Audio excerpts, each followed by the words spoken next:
Cheese pizza तुम्ही खाल्ला असेल, त्यामध्ये असं चीज तुम्ही बघितलं असेल, पण प्रत्येक वेळी पिझ्झाच कशाला पाहिजे? आज आपण मस्त कुरकुरीत असे चीजी स्वीट कॉर्न करणार आहोत. करायला इतके सोपे आहेत आणि हे बघा, हे दिसायला तर किती भारी दिसतंय. मुलांना नक्की आवडणार. बघायची रेसिपी तर व्हिडिओ शेवटपर्यंत बघा आणि आवडल्यास लाईक नक्की करा. नमस्कार, सरिताच्या स्वयंपाकघरात म्हणजेच आपल्या सरिताज किचनमध्ये आज आपण काय करतोय तुम्हाला माहिती आहे. मस्त अशी स्वीटकॉर्नची कुरकुरीत आणि चीजी रेसिपी. असं म्हणजे ना तुमच्या मुलांना खूप आवडेल, इवन घरातल्या सगळ्यांना आवडेल. तुम्ही जर चीज लवर असाल ना तर ही रेसिपी नक्की करा. आणि तुम्हाला जर चीज वगैरे नकोय तर चीज स्किप करून केलं तरी सुद्धा छानच लागते.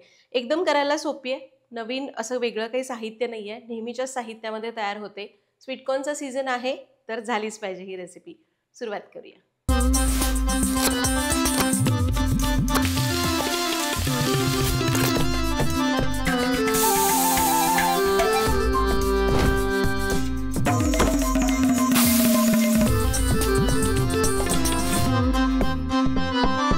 सगळ्यात पहिल्यांदा यासाठी लागणारं साहित्य बघू. त्यासाठी आपण घेतलेले आहेत स्वीटकॉर्नचे दाणे. हे कच्चे आहेत, उकळवलेले नाही आहेत. तुम्ही उकळवलेले असतील तरी चालतील. त्याचसोबत लागणारे 2 ते 3 टेबलस्पून कॉर्नफ्लोअर, चवीप्रमाणे मीठ. आपण व्हाईट सॉस करतोय त्यासाठी 2 चमचे बटर घेतलंय. 1 टेबलस्पून बारीक चिरलेला लसूण घेतलाय. 2 टेबलस्पून मैदा लागणार आहे. पाव कप बारीक चिरलेली शिमला मिरची घ्यायची आहे. हिरवी, पिवळी, लाल कोणतीही कलरची वापरू शकता. चीज क्यूब लागेल. त्याचबरोबर इथं आपण दूध घेतलेलं आहे 1.5 कप. सीझनिंगसाठी आपल्याला लागणार आहे थोडासा ऑरेगॅनो, अर्धा चमचा काळी मिरी पूड, थोडंसं चिली फ्लेक्स आणि मोझरेला चीज. तर स्वीटकॉर्न इथं मी कच्चेच वापरते, त्यामुळे मी पाण्यामधनं उकळून घेणार आहे. तुम्ही जर फ्रोझन कॉर्न वापरताय किंवा असे रेडीमेड तुम्ही पॅकेटमधनं स्वीटकॉर्न विकत आणले तर ते ऑलरेडी थोडेसे उकळून मग फ्रीज केले जातात. ते स्वीटकॉर्न्स तुम्ही फक्त गरम पाण्यामध्ये थोडा वेळ टाकून ठेवले तरी चालतील. हे कच्चे आहेत त्यामुळे इथं मी काय केलंय, भरपूर पाणी उकळायला ठेवले. त्यामध्ये हे स्वीटकॉर्न घालूया. सोबतच घालायचे थोडंसं मीठ. आता गॅस मी मोठाच करते. याला न झाकता 5 मिनिटं पाण्यामधनं चांगलं उकळून घ्यायचं आहे. तर हे घ्या, स्वीटकॉर्न आपण 5 मिनिटं मस्त खळखळ असे पाण्यातनं उकळून घेतले. गॅस बंद करूयात. याला गाळणीमधनं गाळून पाणी वेगळं करू आणि स्वीटकॉर्न असे थोडेसे वाफ मोकळी करून 5 मिनिटं फॅनखाली ठेवून देऊ. तर स्वीटकॉर्न मी गाळून घेतले, 5 मिनिटं फॅनखाली ठेवले होते. हलके कोमट आहेत, याला एका बोलमध्ये काढूया. तर यामध्ये घालू चवीपुरतं मीठ. सुरुवातीला पाव चमचा, आत्ता पाव चमचा असं मीठ घातलं. सुरुवातीला म्हणजे उकळताना घातलं होतं. कॉर्नफ्लोअर घालायचं आहे आणि याला असं मिक्स करायचं. आपण याला अडसरून घ्यायचं. अडसरून घेणं म्हणजे टॉस करणं. आणि मला आधी टॉस करण्याला शब्द माहितीच नव्हता. मला कोणीतरी कमेंटमध्ये सांगितलं की याला अडसरून घेणं असं म्हणतात. आता आपण काय करायचं, याला असं टॉस करून घेतलं. याला आता हाताने थोडं थोडं मिक्स करून घेऊ म्हणजे हे कॉर्नफ्लोअर या स्वीटकॉर्नच्या दाण्यांना व्यवस्थित लागलं जाईल. तर हे घ्या, हे कॉर्नफ्लोअर आपण स्वीटकॉर्नला चांगलं लावून घेतलं. याला तळून घ्यायचं आहे. तर स्वीटकॉर्न तळण्यासाठी कढईत तेल तापायला ठेवलं आहे आणि हे आपलं सरिताज किचनचं लाकडी घाण्याचं तेल आहे, जे शुद्ध पारंपरिक आहे, ज्यामध्ये आपण केमिकल्स वापरत नाही. एकदा जरूर वापरून बघा. ऑर्डर करण्याची लिंक डिस्क्रिप्शन बॉक्समध्ये दिलेली आहे. आता हे कॉर्न्स तळण्यासाठी तेल मध्यम गरम पाहिजे. एकदम कडकडीत गरम नको किंवा कमी गरम नको. एक स्वीटकॉर्नचा दाणा टाकून बघितला. हे व्यवस्थित तापलेलं आहे. थोडंसं अजून तापू द्यावं असं मला वाटतंय. स्वीटकॉर्नचा दाणा वर आला की समजायचं तेल व्यवस्थित तापले. आता आपण अजून एकदा टेस्ट करू. बघा, हे आता छान बबल्स यायला लागलेत. आता आपण काय करूया, याला हातानेच असं तेलामध्ये सोडायचं. मोकळं मोकळंच करायचं, अगदी चिकटून टाकण्याची गरज नाही आहे. स्वीटकॉर्न टाकले की गॅस कमी करायचा. तुम्हाला वाटतंय हे अंगावर उडताय किंवा तेल खूप जास्त उडतंय तर थोडंसं झाकण ठेवा. उडते असं वाटतंय नाही, झाकण ठेवाच. पण कधी कधी काय होतं ना, स्वीटकॉर्न एकदम फुटून येऊ शकतात. याला मिक्स करायचं. आता मी गॅस कमी केला आहे. याला कुरकुरीत होईपर्यंत तळून घेणार आहे. फक्त कॉर्न तळत आले की असे फटाफट फुटू शकतात. त्यामुळं फक्त असं काहीतरी ढाल समजून एखादी झाकणी वगैरे घ्यायची. तर हे तळण्यासाठी फार वेळ घेत नाहीत, 2-3 मिनिटं मंद आचेवर लागतील. तर स्वीटकॉर्न छान कुरकुरीत तळलेले आहेत. फक्त ते जास्त वेळ कुरकुरीत राहण्यासाठी काय करायचं, शेवटची 15-20 सेकंड किंवा शेवटचा एक अर्धा मिनिट गॅस मोठा करायचा आणि ते तळून घ्यायचे, म्हणजे ते जास्त कुरकुरीत राहतात. हे छान तळले गेलेले आहेत. चांगलं निथळून घेऊया आणि यांना काढून घेऊ. आता उरलेले सगळे स्वीटकॉर्न्स असेच तळूया. तर हे घ्या, इकडे सगळे कॉर्न्स आपण तळून घेतलेले आहेत, छान कुरकुरीत झालेत. आला ना आवाज? बरं.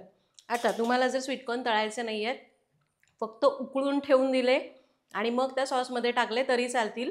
मग कॉर्नफ्लोअर लावण्याची आणि तळण्याची प्रोसेस पूर्ण स्किप केली तरी चालणार आहे. आता आपल्याला करायचं आहे व्हाईट सॉस. त्यासाठी पॅन गरम करत ठेवला आहे. त्यामध्ये आपण घेऊयात 2 चमचे बटर. आता सगळ्यात महत्त्वाची गोष्ट ही आहे की बटर हलकं वितळत असतानाच यामध्ये घालायचा आहे चिरलेला लसूण. याने काय होतं, लसणाला तो छान क्रीमीनेस येतो, स्ट्रॉंगनेस कमी होतो. गॅस कमीच ठेवू आणि याला छान असं परतून घेऊ. 1 मिनिटभर परतायचं, खूप नाही. मिनिटभर परतलं. आता यामध्ये जाईल मैदा. गॅस कमी करूयात. मैदा बटरमध्ये असा मस्त भाजायचा आहे. काही गुठळ्या असतील तर त्या मोडून घ्यायच्या. फार गुठळ्या होत नाहीत, पण मैदा 1 ते 2 मिनिटं भाजून घेऊ. तर मैदा बघा 2 मिनिटं भाजून घेतला, मस्त असा सुवास येतोय. तुम्ही मैद्याऐवजी गव्हाचं पीठ वापरलं तरी पण चालणार. आता काय होतं, जेव्हा लसूण परततो त्यावेळीच आपल्याला शिमला मिरची परतायची असते, पण माझ्याकडनं विसरली. मी आता काय करते, एका बाजूला थोडंसं बटर घेते, त्यामध्ये आपण ही शिमला मिरची घालूया. इथं मी लाल पिवळी घेतली आहे, तुम्ही दुसरी कोणतीही वापरू शकता, म्हणजे फक्त हिरवी वापरली तरी चालेल. हिला फार परतण्याची गरज नाही आहे. अगदी 1 मिनिटभर एका बाजूला परतून घेऊ. शिमला मिरची मिनिटभर परतली. आता याला मैद्यामध्ये मिक्स करायचं. गॅस मी आता मध्यम करते. चांगलं मिसळून घ्यायचं आणि मग यामध्ये जाईल दूध. इथं हे उकळून गार केलेलं दूध आहे. 1.5 कप दूध घातलं. याला मिक्स करूया. मैद्याच्या गुठळ्या चांगल्या मोडून घ्यायच्या आणि एक उकळी आणायची. तर हे घ्या, दुधाला उकळी आलेली आहे. उकळी आली की हे आता घट्ट दिसायला लागलं आहे. गॅस कमी करूयात आणि याला मंद आचेवर फक्त 2 मिनिटं सतत हलवत शिजवून घ्यायचे. एकदम असं खूप जास्त वेळ शिजवू नका, नाहीतर एकदम गोळा होईल. फक्त 2 मिनिट. तर 2 मिनिटं आपण याला मस्त शिजवून घेतलं आहे. हा व्हाईट सॉस तयार झालेला आहे. यामध्ये आता सीझनिंग करू, म्हणजे फ्लेवर्स ॲड करू. ऑरेगॅनो, थोडेसे रेड चिली फ्लेक्स, काळी मिरी पूड थोडीशी, 2 चिमूट किंवा पाव चमचा. किंचित मीठ घालूयात, अगदी पाव चमचा. खूप मीठ घालायचं नाही. याला मिसळायचं. आता यामध्ये जाईल चीज.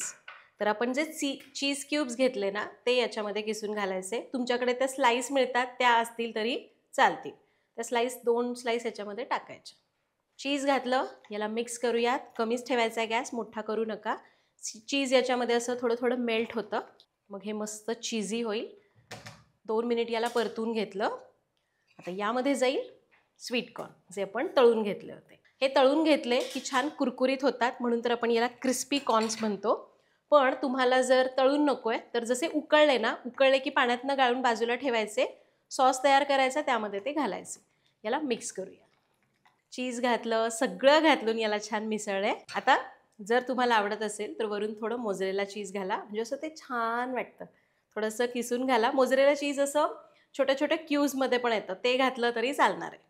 नाही घातलं तरी चालेल, कुठलंही एक प्रकारचं जे तुमच्याकडे अवेलेबल आहे ते चीज वापरलं तरी चालणार आहे. वरून थोडेसे रेड चिली फ्लेक्स घालायचे. त्यावर असं काहीतरी थोडा वेळ झाकण ठेवू. मी मुद्दामून ट्रान्सपरंट झाकण ठेवते आहे, म्हणजे ते असं छान दिसेल. आणि अगदी 2 मिनिटं असंच ठेवून देऊ. 2 मिनिटांनी बघूया.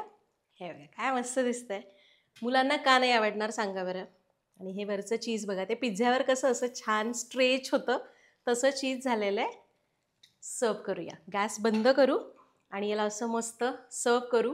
तुमची मुलं डेफिनेटली खुश होणार. मी अजिबात रेकमेंड करणार नाही की हे सारखं सारखं करा, पण कधीतरी करायला काय हरकत आहे. कारण माझं मत असं आहे की आपल्याला आणि मुलांना कधीतरी असे पदार्थ खायची पण सवय असायला हवी. असेच काय, सगळे पदार्थ खाण्याची सवय असायला हवी.